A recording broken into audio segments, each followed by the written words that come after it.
Hello, good. Hello, good people, and welcome back. David Taup here from NextLevelGuitar.com, coming to you from San Diego, California.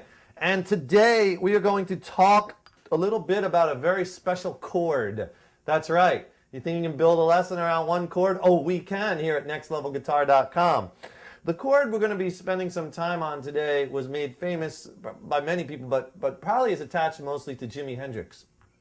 In fact, a big segment of the guitar population calls this chord the Jimi Hendrix chord because he's kind of used it in his playing a lot in songs like Purple Haze and many others.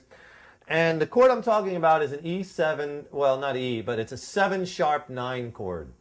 In certain songs he used it in the key of E, but 7-sharp-9 is the chord, and it sounds like this. I'm going to play it in the key of E.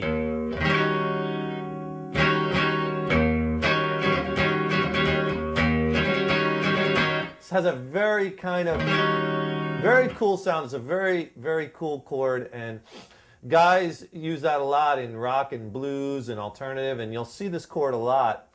I like using it for a turnaround chord too, and Stevie Ray Vaughan uses it a lot, and it's a really cool chord.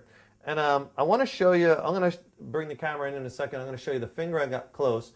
And you want to think of this chord, if you're soloing, and want to think of it as a minor chord, even though some people might think, well, it's a 7, it's a down. It works best thinking of it as a minor chord. It's an altered chord because you're sharpening the 9. And I was playing it with the root off of the 5th string. So if I take my second finger, my middle finger, and put it on the E note on the 5th string on the 7th fret, that's E, and play the shape, it's an E7 sharp 9. Now that's movable. If I bring that whole shape down a whole step to the 5th fret on the A string, that's a D note, it becomes a D7 sharp 9. If I move it down again a half step, C sharp 7, sharp 9, C7 sharp 9, B7 sharp 9. Okay, so it's a movable chord, so you can use it in your playing in so many different ways. So for instance, if you, before I roll in to show you the chord, like if I take like an E5 chord, I'm going to play that to the 7 sharp 9, and I'm just going to come up with a little rhythm here, but you can see how this chord has a lot of, it's kind of, how would you characterize that, Tim? It's kind of, has just a very cool kind of edgy, good word, edgy vibe to it, and I really like it a lot. I use it in a lot of my playing. 7 sharp 9. Now, if someone tells you that that's a sharp 9 chord, that's incorrect. It's because once you start altering the 9th, and here we're sharpening the 9 of the chord, you have to put the 7 back in the formula. So the theoretically Tourette is the theoretically correct terminology for this chord is 7 sharp 9.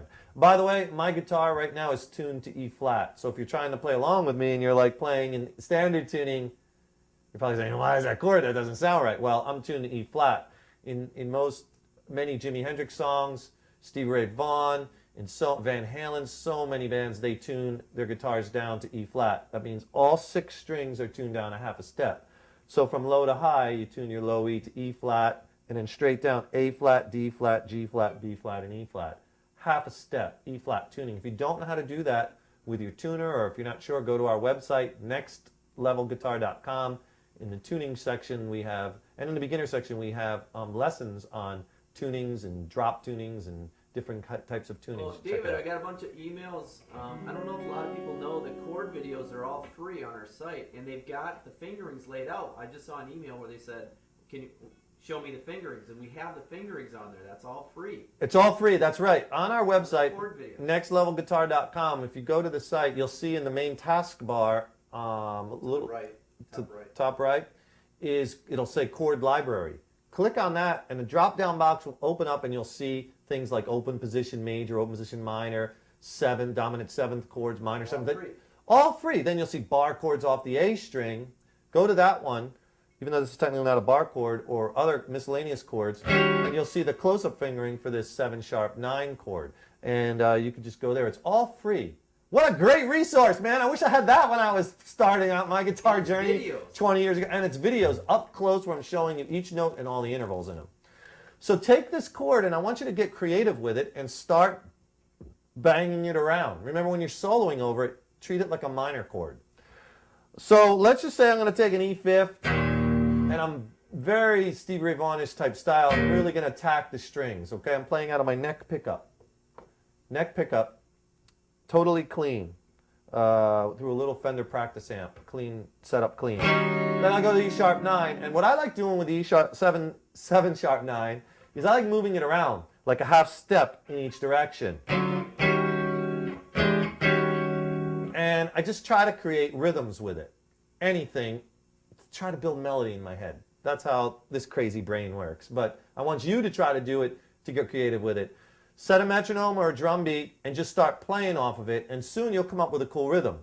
I'm just going to make this up. I have no idea what's going to come out. But sometimes... Oh, brother. Yeah, exactly. Tom's making stuff up. Sometimes that's the best stuff. So, this is good, though. yeah, so give me a couple seconds here to lock something in, but I'm going to take that chord, so I'm just going to make something up. All right, let's see what comes up out of here. And I'm just going to take maybe E fifth, and I'll be banging a lot off of the low E string, which is tuned to E flat, and playing this 7 sharp 9 chord and moving it in half-step increments. Maybe something like, I don't know.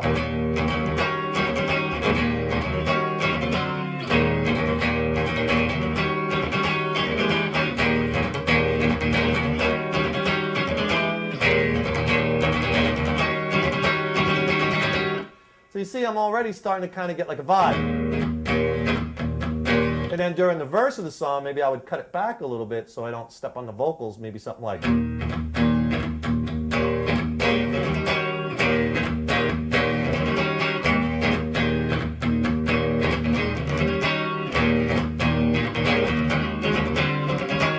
All that just with that 7 sharp 9 and an E fifth chord.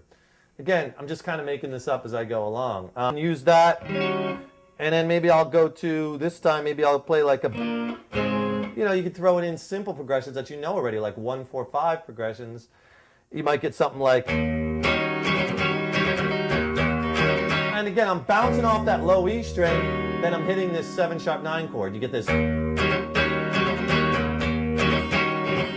And then I want to go to the B chord.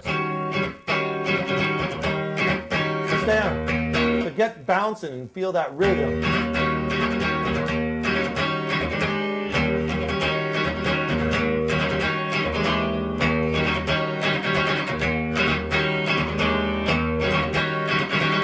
Now we're going to go to the A chord.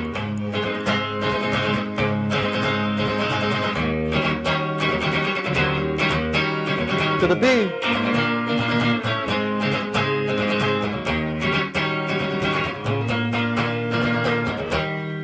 So all I was doing there was I was just playing like a 1, 4, 5. I was playing E, B, and A. And then on the E chord I was playing that E7 sharp 9. And then moving it a half step. That's what's cool about these like 7th and 9th and sharp 9th chords, is you can move them a half step back and forward, and they always sound kind of cool. So I want you to mess around, go to our chord library, and you can see this chord up close and personal. 7 sharp 9, I did a lot tonight in the key of E. Remember, move it around, D, C, B. Lessons on 1, 4, 5. And we do have lessons on our website on exactly how to play a 1, 4, 5 progression. If you don't know what that is, you definitely want to check that out. Kind of a basis for a while. Yeah, 1, 4, 5 is like, most music is kind of basically 1, 4, 5 based, whether it be, you know, rock or blues or country, pop, some jazz. You know, most music is really based off that 1, 4, 5, except classical, really. And we have a lot of songwriting lessons too that you can check out on both. We have some free ones on YouTube and also at our website, where we talk about the 1 chord, the 4 chord, and the 5 chord, and why they're so important and why they sound so good together. All right? We'll see you in the next lesson. Take care. David Taub here. Rock on! Rock on!